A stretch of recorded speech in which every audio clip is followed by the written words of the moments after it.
Hey guys, how's everyone doing? This is Sir Jedi Sentinel and welcome back to Sentinel Reviews. Today we are doing another book review.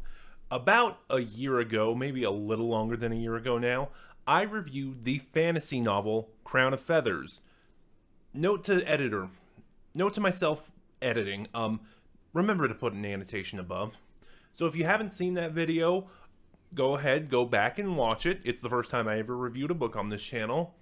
But today, we are reviewing its sequel, Heart of Flames, originally published in February 11th of 2020, written by Nikki Pau-Preto. The book's been out for over 2 years now, so and because I do these unscripted, there is a blanket spoiler warning in place. I'm not going to do this like I did the first book in the Crown of Feathers trilogy, also called Crown of Feathers, because in that review, I did sort of a non-spoiler section, some of my thoughts on the book as a whole, and then I did a spoiler section. I'm not going to do that here because, one, again, the book is over 2 years old. Two, because I am doing these unscripted, my thoughts may go all over the place. But overall, I really like this book. To boil down my thoughts on the first book, it is a very dramatic, epic high fantasy story. It plays with really basic tropes we always see pop up in fantasy stories all the time. That being said, because, I am a big believer in that saying, there is nothing new under the sun. So, if you're going to do something standard like that, it depends on the presentation. And what really helped Crown of Feathers was the presentation of that story and those tropes. They were really well done. Also, again, I want to bring this up, for a fantasy story, the word prophecy never comes up once. So that's something I really have to praise, because I feel like in fantasy, we get prophecy stories so much, it's become kind of tired. But anyway, those are my brief thoughts on Crown of Feathers. So now let's talk about Heart of Flames. Heart of Flames improves on Crown of Feathers in every way. Right now, this is currently my favorite book in the trilogy. I have one left, so we'll see what happens there. I just haven't listened to it yet. Rather than reading the book, I listened to the audiobook. So, a quick rundown on some of the statistics for you. The audiobook runs around 23 hours. According to Amazon, the book had approximately 650 plus pages. And it has 65-ish chapters. I say ish because in the Audible app, everything is listed as a chapter, but some of those chapters are a prologue, an epilogue, a timeline of events specific for this world, and a glossary of terms, as well as the end credits. Like the audiobook for Crown of Feathers, the audiobook for Heart of Flames has multiple narrators. And similarly, this book is again told from multiple points of view. We have our three main characters from the first book returning, Veronica, Tristan, and Sev. And here we get three new points of view. I say three because he doesn't show up till the end of... let me finish this thought process first. We have three new points of view. So we have Veronica, Tristan, and Sev. And then we have Elliot, Cade, and Avalkira. So, Cade is, sadly, I think it's kind of one of the weaker chapters in the book, because it's the first time we get his POV, and we don't get it until near the very end of the book. It's like one of the last chapters. I think it's 3 chapters before the end. I don't remember. And it's just... I feel like it kind of just came so out of left field, because we saw Cade interacting with Sev in Sev's plotline, that just to finally get him here, it just seemed too little too late. That's what I'm trying to put into words here. The other points of view are good. Initially, when I started reading or listening to the book, I thought they were balanced really well. That was one of my issues with Crown of Feathers. You had these 3 POVs, but they were not balanced all that great. Like Veronica had a bulk of the book, and then Sev kind of had the second largest amount, leaving Tristan with barely anything. Here they started off really well, but as the book went on, we started getting some less and less. Like,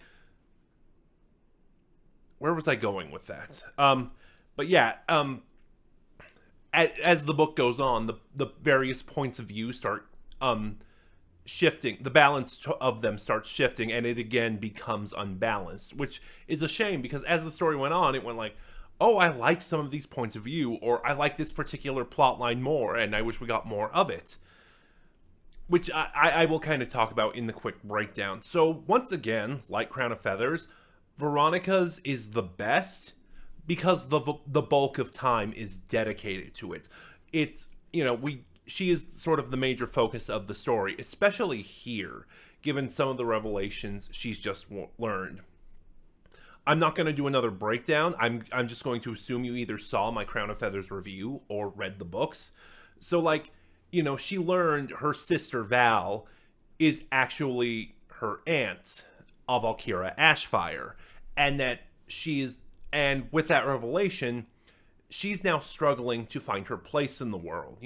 She doesn't know who she is anymore, and she's trying to figure out what her relationship with Val actually is, as well as where she comes from.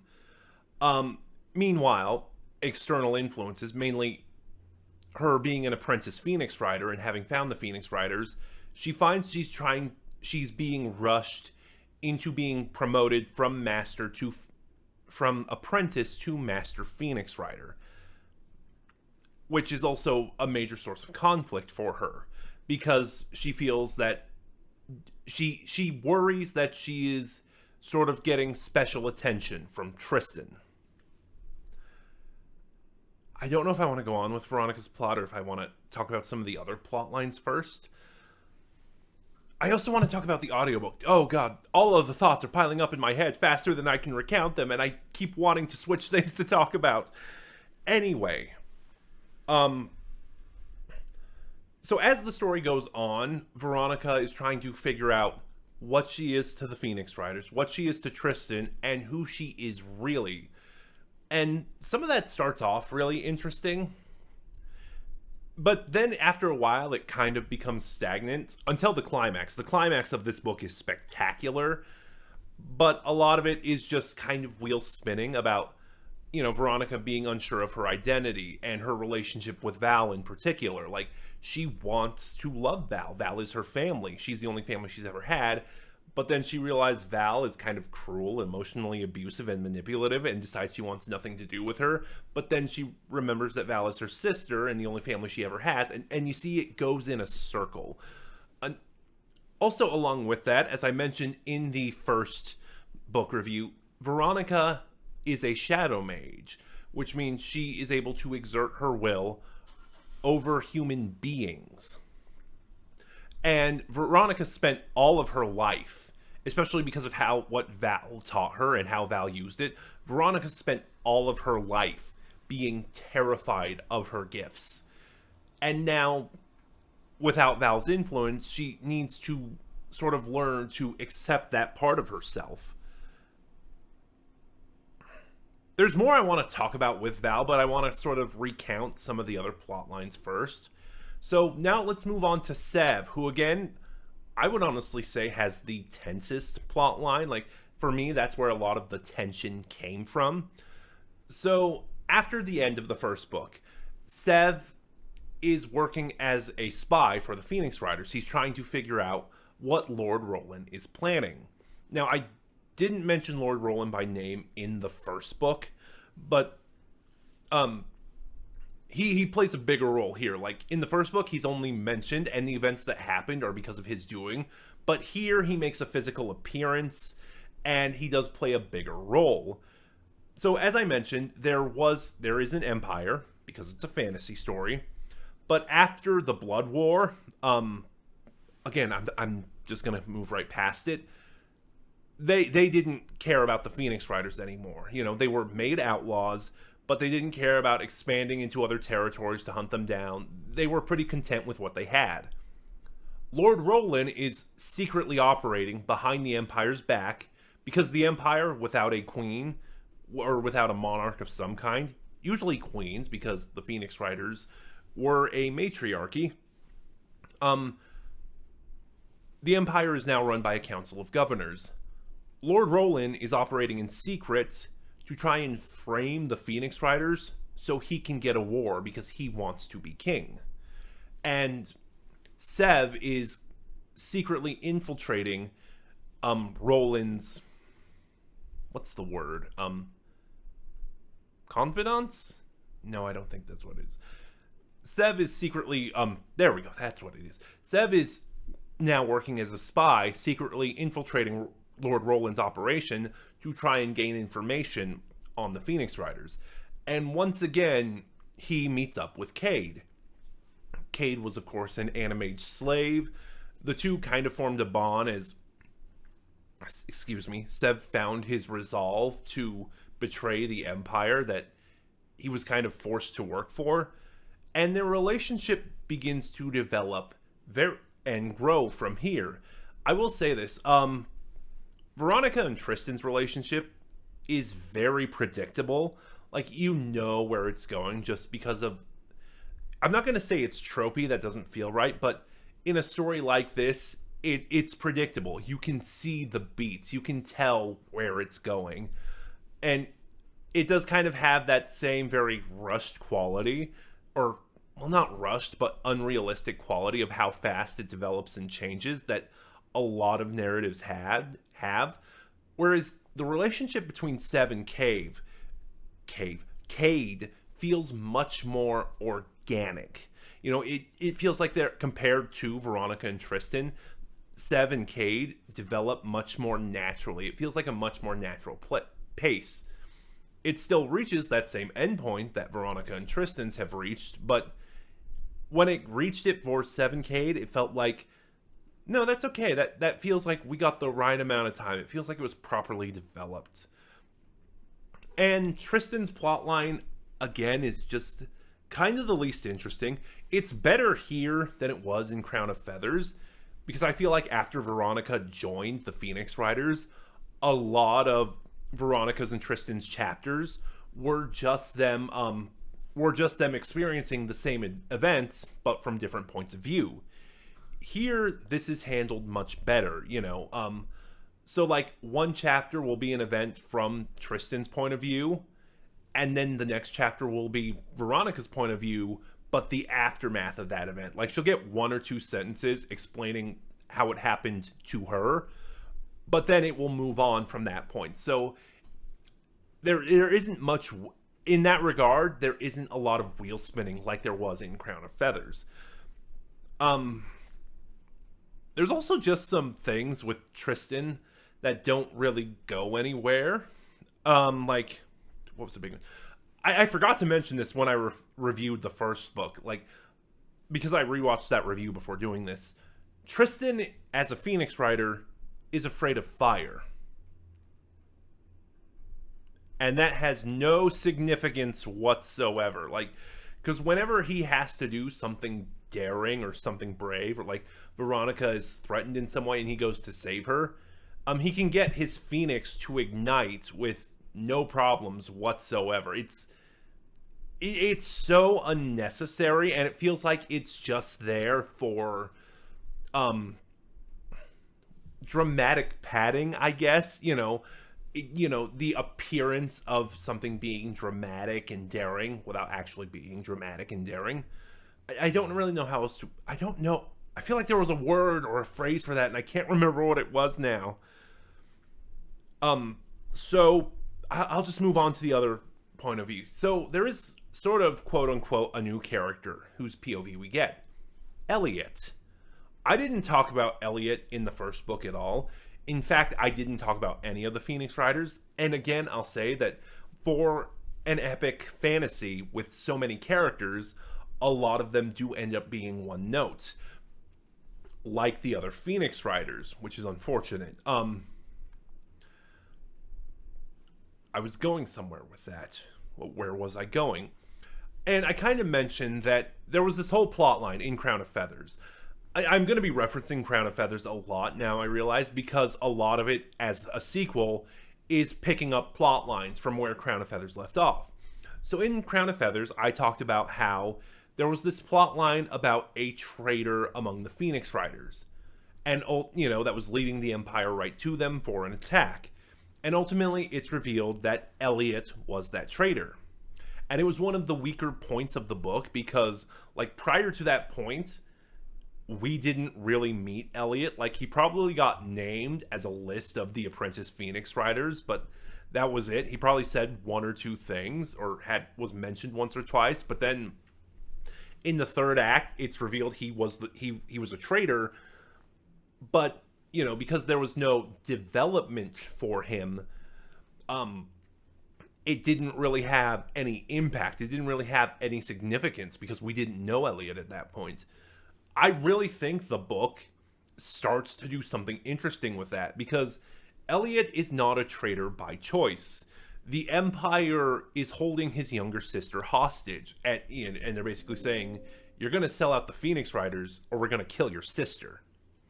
So here, Elliot is also dealing with the aftermath of that attack, and it's really interesting because, oh shoot, my laptop's about to die.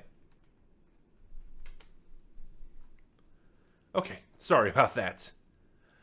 Anyway, Elliot's point of view is really interesting because, the Phoenix Riders, at least from what we've seen, because we don't get a lot of it, seem to be very forgiving of him. They understand his sister is being held hostage. They understand he was coerced into being an agent for the Empire, that he had no choice, and while they're avoiding him, they seem to be very forgiving of his circumstances.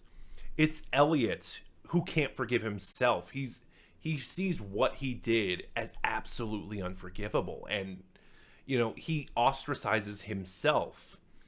And then he starts meeting Sparrow. Sparrow was also introduced in the first book. I didn't talk about her because she appears early on, helps Veronica for a chapter or two, and then vanishes until the very end of the book. Here she kind of plays a little more prominent role. She's trying... So quick rundown. Sparrow is another animage, but she's blind. So she has to use her animal magic to communicate with animals to kind of help guide her. And she meets Elliot, and she's the one who starts coaxing Elliot out of his shell. She starts getting him out of his funk, so to speak. She says, if you feel so guilty about what you did, rather than wallowing in your guilt, do something about it. Prove your sorrow. Help around. And she kind of gets him to start easing his way back into the good graces of the Phoenix Riders. The problem is Elliot's point of view is the second shortest in the book, right after Kate's, who again, one chapter right at the end, because Elliot is very prominent in the first third. But then as the book goes on and the Phoenix Riders start going out on missions and stuff and he's left behind, we don't see his point of view again at all for the remainder of the book. Right after, I think, after the first 20 chapters, we don't see him again. And that's really what I was kind of talking about, where that's really where the balance starts shifting, where it was really well balanced between all the points of view, and then the balance starts shifting. That's the point where Elliot just vanishes from the story. That's where it happens. So the last point of view in this is Veronica's former sister, Val, of Valkyra Ashfire. And, well, first of all, I will say this. This is the only thing I noticed about the prose itself. I didn't really notice it anywhere else. Whenever we get a chapter from all Valkyra's point of view, it seems like Preto really does not like using pronouns. I don't mean that in the way that... I don't mean it in that way. I just mean, rather than using, she or her, she refers to all Valkyra properly. All Valkyra did this, All Valkyra said that, All Valkyra thought about this. Like, she doesn't use pronouns. At the same time, I can't entirely blame her, because All Valkyra is kind of cool to say. But I also think the reason she does this is because a lot of the characters, it just seems to line up in All Valkyra's chapters, are women. So I think she just kind of sticks to names to differentiate between who is speaking. But yeah, that's like the one thing I noticed about the prose. Whenever we get an All Valkyra chapter, Preto just kind of stops using pronouns and just uses All Valkyra's proper name the entire time. All Valkyra is very interesting. I hesitate to say she was my favorite plotline in the book, because I don't think she is, but she was kind of very fascinating, because as I kind of hinted at, I did read ahead on like the wiki and stuff, and as this trilogy goes on, All Valkyra is the main antagonist of this series. Like, because she is the one who started the blood war. You know, the council, the Empire wanted her sister Feronia to be queen, but okay, time for backstory. So All Valkyra was the daughter. When the Ashfires ruled the Empire, All Valkyra was the daughter of the king and queen. And then the queen died, and the king's consort became the new queen. The queen herself had a daughter with the king, Feronia. Now, which means Feronia and All Valkyra are half-sisters. Now, All Valkyra believed the consort killed her mother. So, in retaliation, she herself killed the consort. And this was the start of the blood war, because All Valkyra and Feronia were actually really close until this event happened, and that caused a rift in them, further complicated by the fact that the Empire wanted Feronia to be queen. And this was really the start of the blood war. All Valkyra ultimately ended up killing Feronia before she herself was killed. And then, got it, sorry, I just went blank for a second there. Oh, this is turning out not to be a great review. But on her death, All Valkyra learned Feronia was pregnant with Veronica. Veronica was eventually secreted away, and All Valkyra was captured and executed. But All Valkyra learned the secret of rebirth from the Phoenixes, so she was able to have herself be reincarnated. Not quite the way Phoenixes do, but generally the same kind of thing. Long story. And in her new life, she found Veronica again. All Valkyra wants to restart the war because she wants to become the queen again. And she is trying to convince Veronica to join her at her side. You know, she believes that when they were a team, when they worked together, All Valkyra and Feronia were unstoppable. And she believes that it will be the same way if Veronica were to stay by her side. But at every turn, her and Veronica have this clash of ideals. You know, they constantly disagree on how things should be handled. You know, they perform a raid against Empire soldiers. After they're defeated, Veronica thinks they should be spared, where All Valkyra thinks they should be prisoners. And ultimately what happens in All Valkyra's point of view is, in All Valkyra's plotline, is that she's slowly going insane, because, you know, essentially for her, this is history repeating itself. You know, her and Feronia used to be close. They fell apart. They constantly had a clash of ideals, and it was ultimately what destroyed them. And now, to All Valkyra, the same thing is happening with Veronica. And she cannot stand that. She cannot stand that Veronica Veronica refuses to see things her way. That Veronica would rather fight her than join with her. And it slowly drives her insane to the point that at the end of the book, she does something kind of unforgivable. Nothing drastic, nothing drastic. I know what you're thinking. It's something super dark, messed up, and twisted. Nothing quite so extreme. It's just in her outrage, in her despair, Veronica is able to... Veronica, I'm doing it again. I did this when I reviewed Crown of Feathers. I mixed them up, and I'm doing it again. But that in her outrage and in her despair, Avalkira is able to summon a Strix back into existence. I don't think a Strix is a thing in mythology. It's a thing created for this book, so allow me to explain. Strixes, in the world of Crown of Feathers, are anti-phoenixes, so to speak. Whereas phoenixes provide light and warmth to the world, Strixes provided darkness, and they consumed life. And at the start of Crown of Feathers, there were no Strixes left. They had been dead for centuries. They had been effectively wiped out by the phoenixes.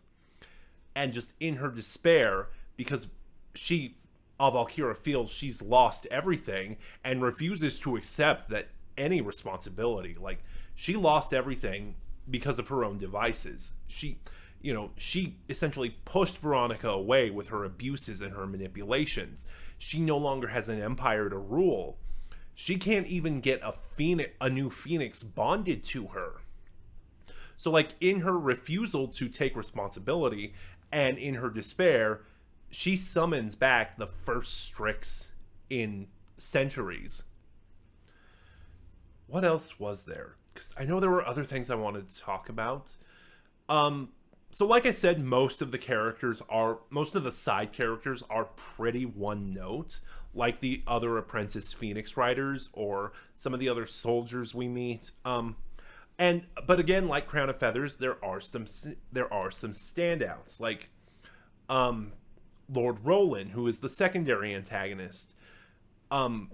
His motivations for kind of going behind the Empire's back, trying to start a war so he can rule, they're not interesting because it's, again, fantasy. It's the things we've seen before, but he's just kind of a despicable character. Like, he's kind of gross. Once again, Tristan's father, and I am forgetting his name now, shoot. Tristan's father, who is the current de facto leader of the Phoenix Riders, is really interesting. I really like the way their relationship develops. It's gonna bug me that I can't remember his name. Like I said, Sparrow in Elliot's plotline gets a lot more to do, and I like the way their relationship kind of forms. Cade, again. Was there anyone new? Oh yeah, there was Alexia.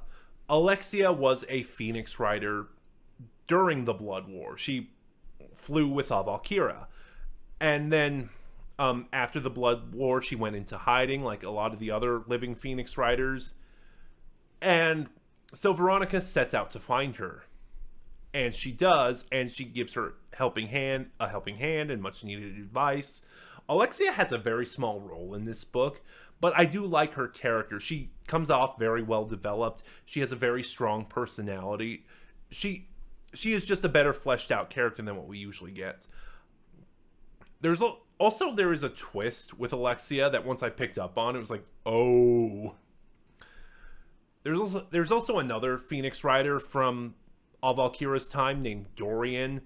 I really like... He only shows up for one chapter because in the middle of the book, while they're going out on missions and stuff, Veronica is trying to find other Phoenix Riders.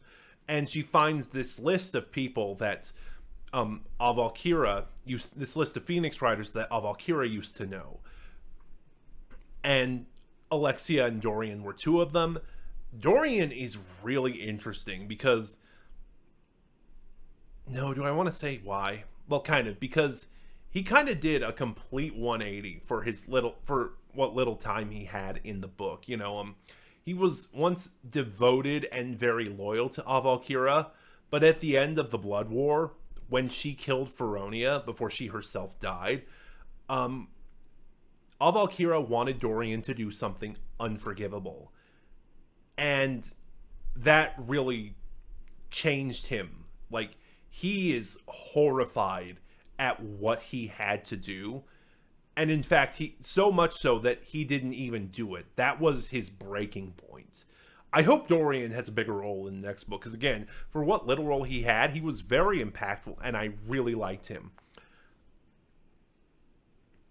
Was there anyone else? Roland, Cade, Dorian, Alexia. No, that was it. Like I said, oh, and I will talk about the audiobook. Once again, this audiobook employs the use of multiple narrators, one narrator for every point of view. So Veronica's chapters have their own narrator, Sev's chapters have their own narrator, Elliot's, Avalkira's. Even for his one chapter, Cade has his own narrator. Most of the chapters, not all, but most of the chapters end with excerpts or letters explaining the state of this world or the history of it. And those all have their own narrators, and it's a really interesting way to world build. And then each chapter opens with a quote from Feronia. You know, she's essentially talking to her daughter, you know, like the way an expecting mother would. And, you know, about the state of the world, the blood war, her relationship with Avalkira, how she regrets what her daughter is going to inherit. All of the narrators do fantastic jobs. I think Avalkira's is my favorite, just because she's able to impart so much feeling into what Avalkira is thinking, like just the slimy menace of how Avalkira is trying to manipulate things, or just the desperation and the refusal to accept anything than the outcome she desires, like when she's plotting. It really embodies the character really well. Overall, Heart of Flames, like I said, is a big step up from Crown of Feathers. It's still got some of the issues Crown of Feathers does, mainly in pacing and, again, balancing the different points of view of the different characters. But I do think this is a stronger book overall. Did I score Crown of Feathers? I don't remember, but I'm just going to say this is shaping up to be a really good trilogy. Let's just hope the final book in the trilogy, Wings of Shadow, can also deliver. Until then, have you read Crown of Feathers? Have you read Heart of Flames? What are your thoughts? Start a conversation in the comments below. Remember to like, comment, subscribe. Click the bell next to subscribe to get notifications when I upload. And in the description box below, you'll find the link to my Twitter, where you can follow me and get updates on the channel. This is Sir Jedi Sentinel, and I'll see you next time.